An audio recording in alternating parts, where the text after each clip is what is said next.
Carbonate সেটা নিচ্ছি এবং তার সঙ্গে সঙ্গে কাপড় কাচবার জন্য যে সোডা ব্যবহার করা হয় সেই সোডা নিচ্ছি এবং বাড়িতে ব্যবহার করা উজালা, তার সঙ্গে আমি একটা পিএইচ ইন্ডিকেটর সলিউশন এখানে রেখেছি, হ্যান্ড ওয়াশ জেল রেখেছি এবং তার সঙ্গে কিছুটা রেখেছি অ্যাসিড, হাইড্রোক্লোরিক অ্যাসিড, যেটা বাথরুম পরিষ্কার করার অ্যাসিড হিসেবে তোমরা চেনো, মিউরিয়েটিক অ্যাসিড।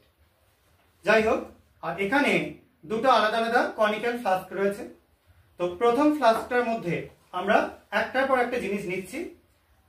ধর তন্ময় ধর। আচ্ছা, প্রথম যে ফ্লাস্কটা রয়েছে সেই ফ্লাস্কের মধ্যে আমরা প্রথমে নিয়ে নিচ্ছি কিছুটা কার্বনেটের দ্রবণ। এটা আছে পটাশিয়াম কার্বনেট। এর মধ্যে আমরা যোগ করে দিচ্ছি কিছুটা কাপড় কাচা সোডা।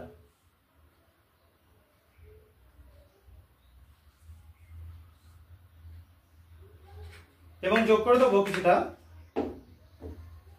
Hand wash.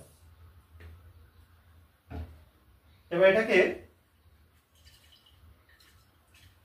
এরকম করে মিশিয়ে নিলাম। এবার আমরা এর মধ্যে যোগ করবো কিছুটা pH indicator solution, universal pH indicator solution. এবার একটু ইয়ে করে নে, গুলিয়ে নে।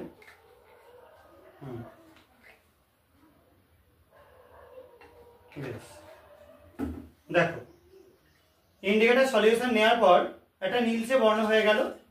তো আমরা এটাকে এই পাশে রেডি করে রাখলাম। প্রথমটা রেডি হলো। এবার দ্বিতীয়টা, রাজবীর ওটা নিয়ে নে। একই রকম ভাবে আমরা এর মধ্যে সেই কার্বনেটের দ্রবণ নিচ্ছি, পটাশিয়াম কার্বনেট দ্রবণ কিছুটা। তার মধ্যে একইভাবে কাপড় কাচবার জন্য যে সোডা ইউজ করা হয়, ওয়াশিং সোডা, সেটা নিয়ে নিচ্ছি। এটার মধ্যে আমরা বাড়িতে ইউজ করা উজালা নিচ্ছি।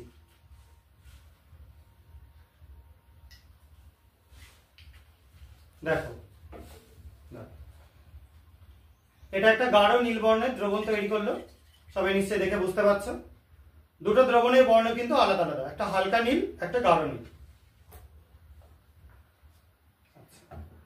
এবার এখানে রয়েছে কিছুটা হাইড্রোক্লোরিক অ্যাসিড। আচ্ছা, আমি একটা বিকারের মধ্যে কিছুটা অ্যাসিড ঢেলে দিচ্ছি। সাক্ষী ধর, দেখ এখানে যে খাঁজটা রয়েছে সেটা অনুযায়ী ঢালবি। ঠিক আছে, আঙুলটা সরিয়ে নে একটু।